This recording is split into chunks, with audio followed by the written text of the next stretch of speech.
Hi guys. What I'm gonna discuss today is the 4 levels of communication, and this is from it's one of the segments from the book of Mr. Gerard Egan called The Skilled Helper.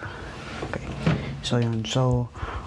In ecology we discuss this under foundations of skilled helping. So it's actually a real course yun. So dito matatalakay natin yung what are the levels of communication and how do we communicate effectively with other people, which which is in relation with our topic for tomorrow, which is the 7 levels of relationship development, or 7 stages of relationship development. Okay, so I'm just waiting for the others. Again, if you're watching on replay, please comment #replay, and so we know who's watching on replay or not. Okay, so if you have any comments or if you have any questions, please don't hesitate to just comment your comments or questions so I could answer them real time. And if you want, you can send me a wave, you can send me a hi or a hello. Okay, so that I'd know you're there. Okay, so communication is one of the 7 pillars of a healthy relationship, diba? Yun yung sinasabi natin. Pero none of us are perfect communicators. Walang kahit isa na perfect communicator. So let's start with the communication process itself. So the communication process starts with an information that you want to communicate. So iisipin ninyo, ano ba yung gusto kong sabihin sa tao na to? And then you're gonna be the sender, and then there's gonna be a medium. So the information, tapos yung sender, and then there's gonna be a medium. So yung medium na yun is either verbal or non-verbal, and it will be in different forms. It will be in print, it will be in radio, it will be in TV. So that's the actual medium na tinatawag. And then there are the receivers. So yung receiver is marireceive yung message mo through their senses. Okay? So hindi lang ang communication kasi is not really an oral and auditory thing only. So lahat ng tao is there are ways on how they communicate. They perceive things, or we as individuals perceive things we have internal representations. So, merong iba, they perceive things tactily, mas naiintindihan nila yon, mas naiintindihan ng iba kapag ka naririnig nila, which is the auditory learners. Meron namang iba, mas naiintindihan nila yung information na sinasabi kapag it goes through if yung vision nila, so they're visual learners, and whatever. So that's auditory learning, visual learning, tactile, kinesthetic, something like that. Okay, so ayun. So it all goes through our senses. So paano nyo malalaman that the communication is effective? So communication is not gonna be a communication if there's no feedback. So the sender, through the medium, through the receiver, feedback to the receiver.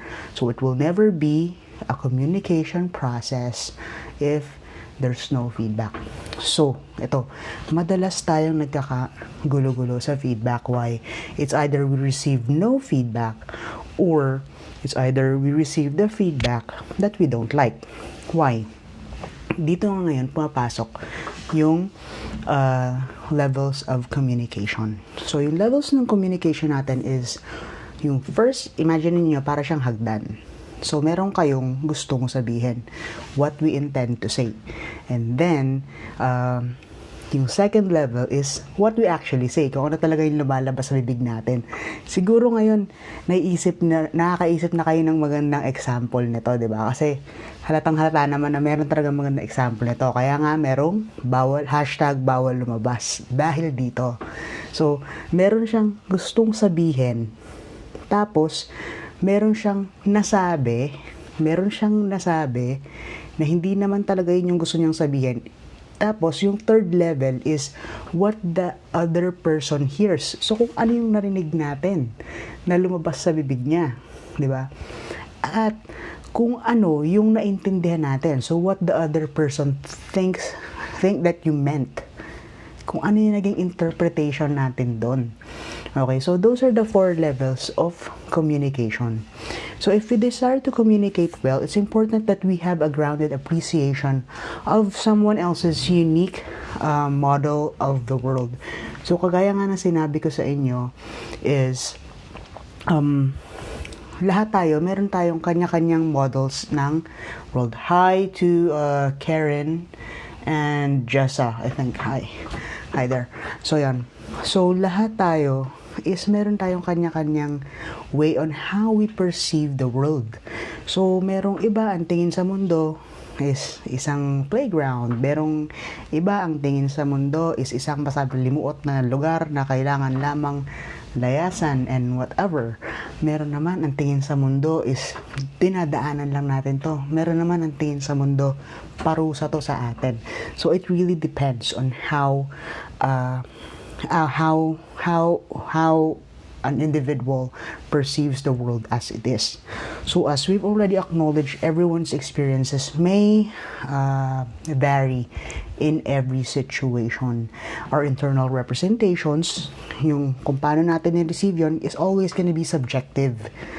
And it's going to be the determinant of how we view and interpret our experiences. So it's always going to be subjective.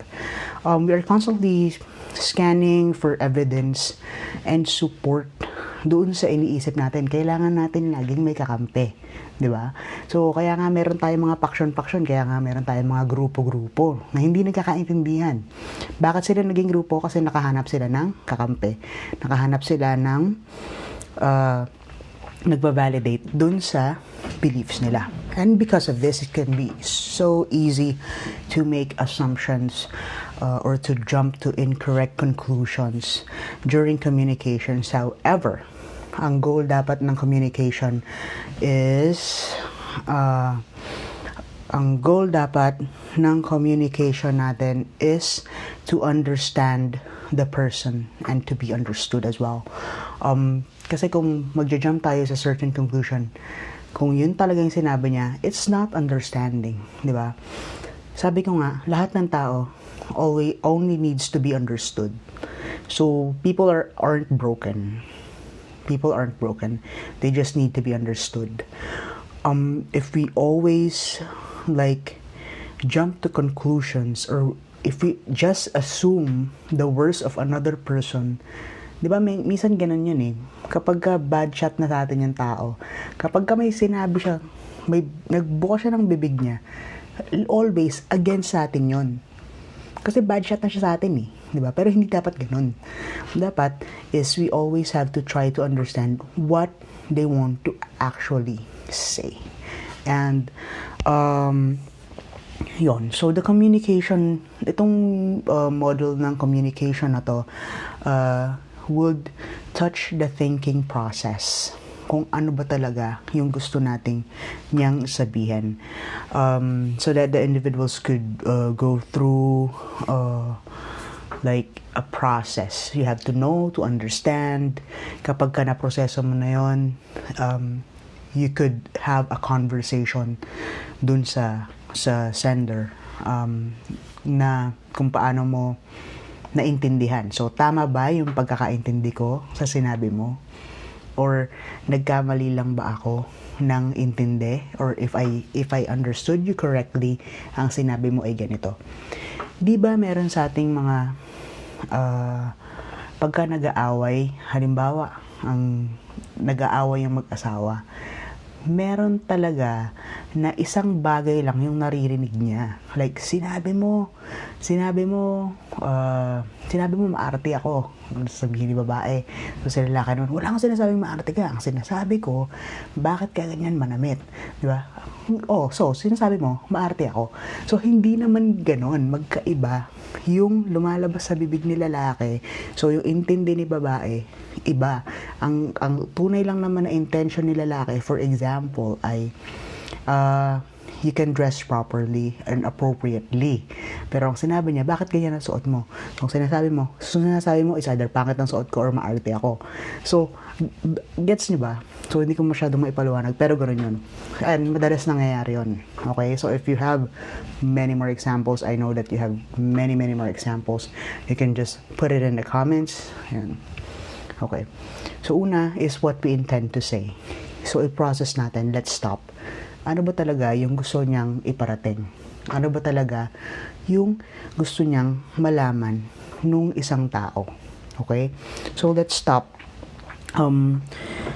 We have to consider kung ano yung mga process or the reason behind the information that we want to give.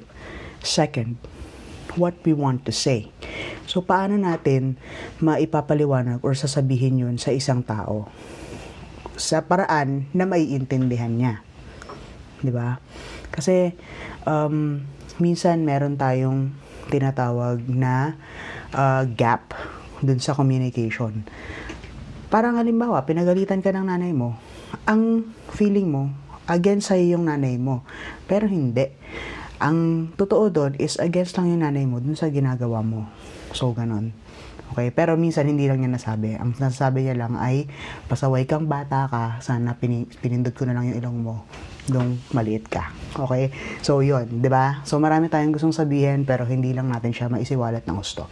And then, what the other person hears is really different.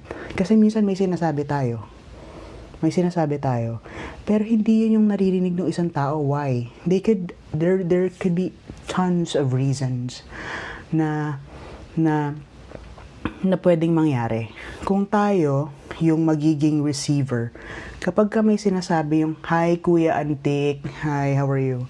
So, kapag ka may sinasabi yung receiver sa atin, minsan, kung ano lang yung gusto nating marinig, nagiging selective yung hearing natin. 'Di ba? Bakit nagiging selective yung hearing natin? Is either prejudice tayo doon sa sinasabi or meron tayong prejudice doon sa nagsasabi.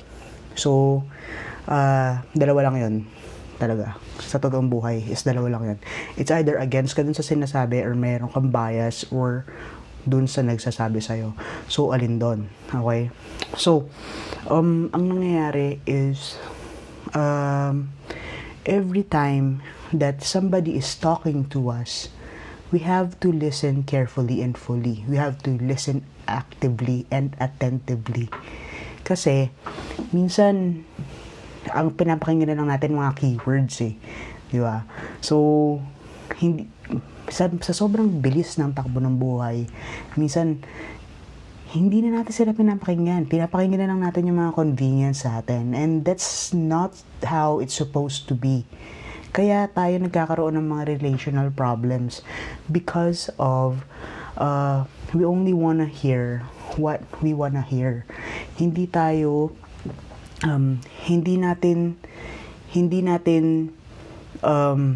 iniintindi maigi yung sinasabi.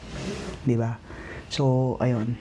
So, the fourth level is, tingnan natin kung nasang level tayo ng communication. It's either if we're the receiver or if we are the sender of the message. So, what the other person think you meant. So, sabi ko nga, the way you are perceived is equal to the way that you will be treated. So, minsan maganda naman yung intention mo pero minasama nung kabilang parte. Bakit? Because they received your message na in a totally different way. So, minsan meron kang papayuhan na kaibigan mo. Brother, siguro magandang intention mo. Halimbawa, brother, siguro kailangan matuto kang mag-ipon para sa ganitong mga pandemic, hindi ka natataranta, 'di ba? Kailangan ganun. Pero yung pagkakarinig niya sa sinabi mo is hindi ka kasi nag-ipon, kasalanan mo 'yan, kaya ngayon magutom ka, 'di ba? So it's totally different. Ngayon, sabi ko nga sa inyo, magkakaiba tayo ng level ng perception. Minsan, kung yung receiver mo is maramdamin, ang sasabihin niya, or ang magiging impression niya sa'yo is minamaliit mo siya. Or, kung ikaw, ang tingin mo sa sarili mo is mababa, di ba? Ang tingin mo lagi, dinadown ka.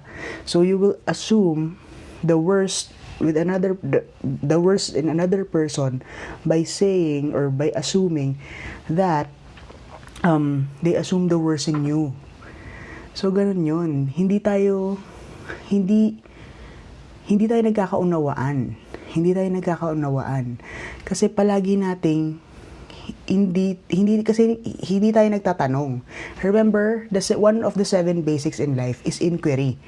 Maging tanga ka na. Hi kay Nanay Rowie. Maging tanga ka na ng 1 minuto kaysa maging tanga ka habang buhay, di ba? Papayag ba kayo noon na palagi na lang nami-misinterpret yung sinasabi mo? Kagaya ko, laging nami-misinterpret yung mga sinasabi ko. Yung mga post ko is madalas sila nami-misinterpret. So, bakit? One, people generally reject what they don't understand. Pangalawa is hindi man na sila natanong kung what I actually meant. So they just react. So they are under the impression na ako ay against sa ganito, or ako ay against sa dilaw, or ako ay against sa kung anumang kulay, or ako ay may prejudice sa mga may depression. Wala. Because I've been there. Right? I've been there. And that's the last thing that I will do. Kasi galing din ako dyan. So nami-misinterpret ako. Diba? But all you have to do, if you don't understand me, is comment and then ask me a question and I'll be more than happy to answer. Okay? So, yun. So, mula nung natutunan ko tong levels of communication, it all makes sense na kung bakit tayo nagkakaiba-iba ng interpretation sa sinasabi natin. Why? Because sometimes dun tayo sa sender part sometimes what we intend to say, we cannot really actually say. Why?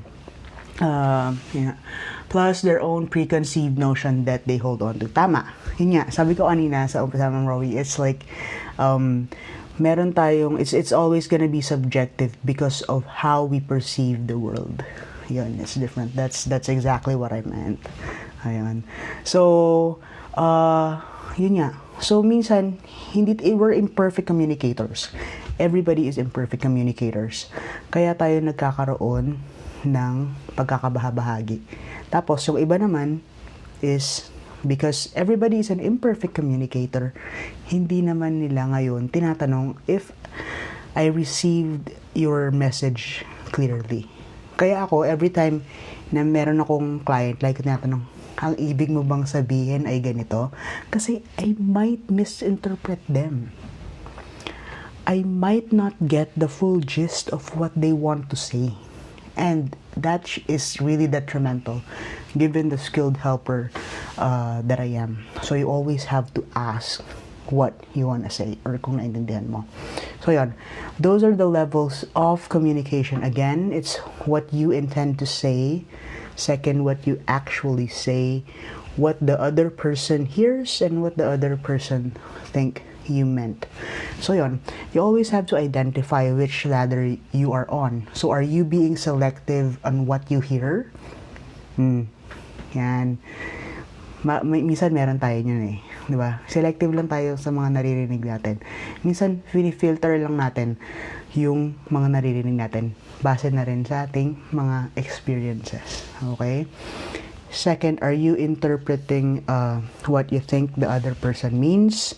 Or are you just making or testing some assumptions?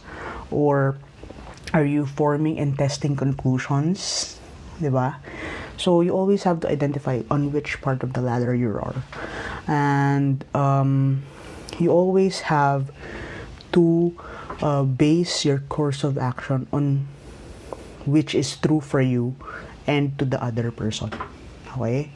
So, yun. So, it's very, very good to communicate. If anything is not clear to you, para walang gulo, you always have to clarify. Okay? So, yun. So, ang nangyayari, yun nga, sinasabi ko is, when you apply this to yourself, and you start applying this to yourself, and you start applying it to other people, the other people would try to apply it too. So that's the real essence of what I'm sharing with you today. Again, sana ito ay clear. Tomorrow is gonna be really interesting. I'll try to have Ma'am Rowie with me tomorrow, same time, about 12 o'clock. Our topic is going to be the 7 stages of relationship development. So, paano ba nagkakaroon ng development? Ano ba dapat yung development ng ating mga relationships? It may be romantic, it may be professional, it may be familial. So, yun. So, it's gonna be really interesting. Plus, I'm gonna do the Ask Me Anything, so you can ask me anything tomorrow. So, we can have a conversation. This is gonna be at 12 noon tomorrow, Manila time. Kasabay ninyo sa pananghalian every weekend. And, yun lang. Thank you all for watching. Again, if you're watching on replay, comment #replay. Okay? Kapit lang.